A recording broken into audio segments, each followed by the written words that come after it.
Hi, hello, welcome to this session. And in this session, we focus on literature review, one of the most important elements of the research processes. And so we shall focus on discussing what literature review is and the types of literature review. Try to explain why it is important to review literature, explain how literature is done, and then explore some challenges that may be faced when reviewing literature.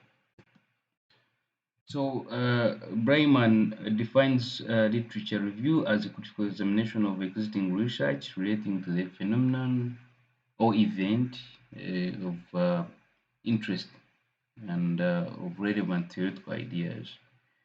So basically, literature review is about engaging the whole process of engaging um, uh, uh, existing evidence on a certain issue or within a certain discipline or in a certain event to um, try to know what is already known and try to identify the gaps within the existing literature. So that there are commonly there are three types of literature review, and one of them is the narrative review, or if you can call it the generic type. This is the common one, and uh, at least uh, all researchers may encounter such kind of review. It is always less focused and wider in scope, and in most cases, those who use it will focus on a thematic kind of form of structuring of the literature. It is less explicit on inclusion and exclusion criteria, and therefore it does not really much focus on it's not specific on what article and or any literature source that should be included or excluded. As long as the information is relevant, one may find it easier to integrate it in their literature. Then we have scoping review, which focuses on determining coverage of evidence on a given topic, and mostly sometimes it focuses on the scope. The scoping focuses on volume of evidence or literature, and then availability of that literature. So it focuses on examining emerging evidence and when that evidence is still unclear. Um,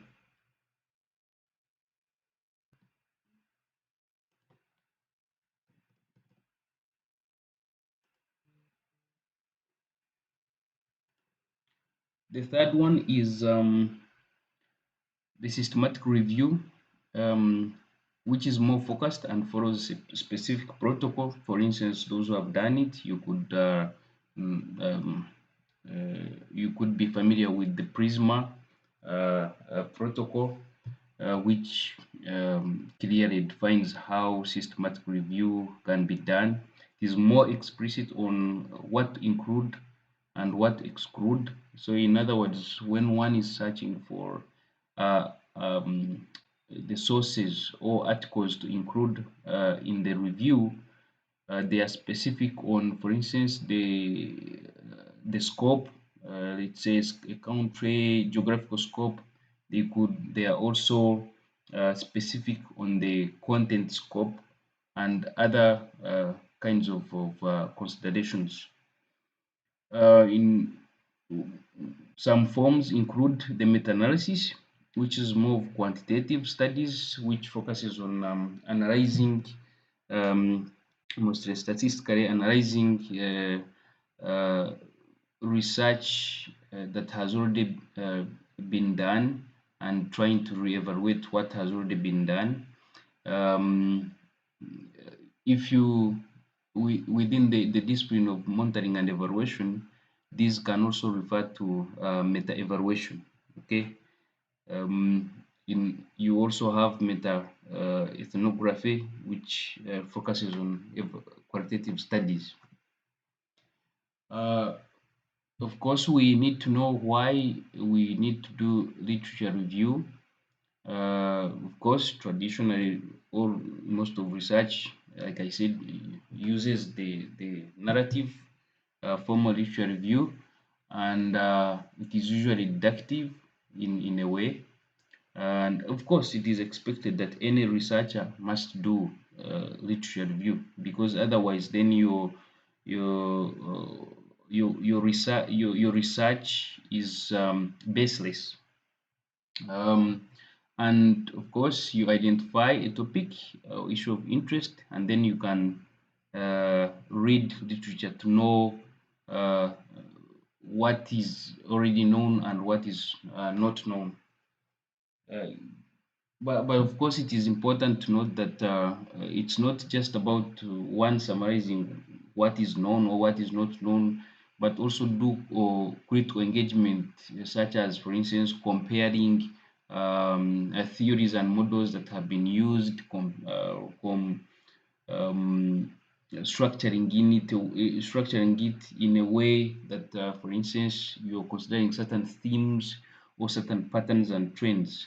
So it's not just about summary, but there has to be some kind of flow and critical engagement, of course, with rigor. Um, so we do literature review to know what is already known about a certain area of interest, considering the topic that you want to look at. We want to know theories and concepts that have already been applied in within certain area of interest.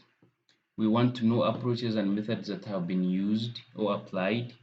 This, for instance, can be more applying to scientific, those who are doing sciences and applied sciences. We want to know the controversies and contestations, or if there are inconsistencies within the literature that is existing. We want to know the key actors or contributors on the issues or suggestions that can be more useful when we want to refine our research questions or focus or refocus our topic and research questions or purpose, but also to guide interpretation and discussion of findings. That at the end of the day, when you have gotten your findings, then you want to either prove or disprove what is already existing in literature. Uh, there are uh, basic steps or that you one can take to review literature. One is to define research area or topic and main of research question. And in fact, this would be our next discussion on how to come up with topic and how to frame and plan for your research. Then second, when you have your research questions or you've looked at the area of interest, you search for relevant literature, and sources could be electronic on internet, for instance, such as Web of Science, Google Scholar, or Scopus. You can find also all important sources, and it could be books also or journal articles that are peer reviewed, or it could be gray literature, for instance, those reports that are not peer reviewed could be reports from organizations or government. And when searching, for instance, especially using electronic sources, the use of keywords are important, because then if you don't use keywords, you lose focus as you search. So for instance, if you're looking at M&E, why, for instance, if you're looking at why M and E is challenged within Uganda or within developing countries. Then you select certain keywords in when you're searching. For instance, M&E challenges, then developing countries or a country of your choice. Then when you're done searching for the sources or the articles and you put them together, you evaluate and select those sources to scan for relevancy. And usually relevancy, a good start could be the abstract. So title, abstract, and the abstract can give you a summary of what the article is about, and you can already evaluate whether it is relevant for your your research. You scan through references. Sometimes you get a relevant article, and within references, there could be some other listed references that may be of your interest. So you use those to locate those articles that are listed within that particular article of your interest. And this method is also known as snowboarding. So you scan through biography or reference lists of certain articles, and then you can find more relevant articles that you can search for and evaluate. Uh, Sometimes also evaluation could be between whether it's primary article, original articles, or reviewed papers. Of course, it is always important that you focus and be more considerate, and focus more on primary and original articles, because reviewed papers are only giving summaries of what other papers have done. So it's very, very important. We are not saying that reviewed papers are bad. In fact, they could give you already a summary of what is existing in literature. Then identify the themes, that databases, sorry, debates and trends and patterns and gaps that are existing in literature. You already now here at stage 4, you've started actual review when you found those relevant articles that you want to use for your literature.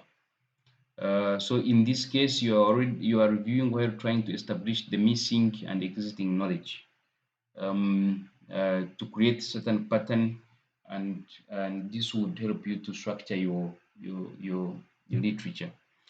So when as you reading through and making summaries, then you should already be thinking of step 5, and you start outlining the structure, and this should be based on emphasis and focus. There are different approaches of structuring your literature, and the most common ones include these outlined here. Some could be chronological, that you want to organize your literature based on how recent the literature has been, how recent your literature, the literature has been presented. So one could say, okay, I would maybe focus on a range based on what has been researched or what has been presented in literature from 1990 up to 2000, or from 2000 onwards. There you're organizing chronologically, or it could be thematic, so based on key themes, and then in this case one is comparing and contrasting what has happened in certain area or in certain context and or not. This is of course the most common one when it comes to, for instance, students research, either undergraduate or postgraduate, where they do deductive themes, and then they discuss literature based on those themes. Another structure is about methodological, where, for instance, one chooses to compare different methods that have been used within the existing literature. And the other one is theoretical, where one can choose to discuss opposing theories and models within literature and try to find out the similarities and differences between those theories and models and how they have influenced the existing literature. Of course, there are pointers to consider when reviewing literature. Uh, One, or look, if you are looking at the articles, for instance, you may need to ask yourself who is the author. Sometimes it is recommended that you consider articles that have higher citation rates because it means that they have key information and most significant. The year of publication is important. We tend to it is more emphasized that you tend to look at recent literature, recent publications, because the older the literature gets, the more irrelevant it becomes. Of course, there are those that would stay relevant, especially those that looking at, for instance, theories. So theoretical perspectives sometimes are helpful, even if they are a little bit older than the other literature that you are looking at. The area of focus matters, the purpose of the article that you are reviewing matters, and also consider issues of credibility, peer reviewed versus non peer reviewed articles of gray literature. It is important because peer reviewed has more is more credible than non peer reviewed. The rigor in terms of content and methodology matters because if the article or the content that you are considering for review it has was rigorously done, then it means that it contains significant information that you may need. Relevancy is important. Otherwise, if you do not consider that aspect, then you lose focus. And then uh, trying to connect thoughts to have clear flow. So literature that is missing flow in terms of connecting paragraphs or sentences or ideas within literature means that the readers will lose will may miss out what you're trying to communicate, and you as a researcher at a later stage when you've got your evidence you may also uh, miss out how to do connections between your literature and the evidence that you've made. Of course, we are not saying that literature is a straightforward thing because it is actually iterative that you keep going back and forth, and therefore all of this process sometimes involves challenges. Sometimes there could be limited sources of where to get the information, especially on topics that are not extensively have not been extensively researched about, or it could be that these are things that are happening within organizations or areas where publications are not easily done, especially published online, considering that, for instance, in most of the publications are put online. Um, there could be also lack of some literature, lack relevance, because the information that has been used is not relevant in terms of ideas and in terms of focus and topic. Some literature, some could lose focus and while reviewing. Others lack transparency when reviewing, and this is where issues of plagiarism, issues of what we usually call cooking ideas comes in. Lack of comprehensiveness, and of course, which has to do with selection bias, that some people or some researchers tend to select certain categories of literature and therefore miss out on the scope or extensiveness of the literature that they are reviewing. There is also publication bias when it comes to what articles should be included or not included, and in most cases, uh, some researchers tend to focus more on peer-reviewed articles and neglect gray literature, and yet gray literature also has some good has significant information that could be relevant. Um, and there is also lack of appropriate critical engagement, whereby um, researchers tend to just outline, tend to just patch up literature without giving it a critical kind of examination and analysis. And there is lack of when there is sometimes there is lack of consistency in terms of focus, and this can actually affect comprehensiveness and also affect relevancy of the literature. So it's very, very, very important uh, to look at such issues.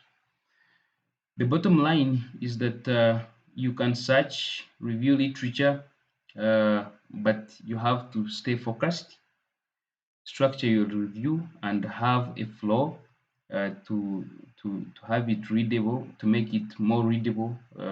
Because this, yes, you are reviewing literature, but you are not the only one who will be reading it at the end of the day. So one needs to, you have to be considerate when it comes to structuring your literature. It is very, very important. Make citations and references. Otherwise, literature without references, then issues of copyright, issues of plagiarism come in. So try to avoid plagiarism and stay transparent. So these are some of the resources you could use. Um, uh, so thank you for listening.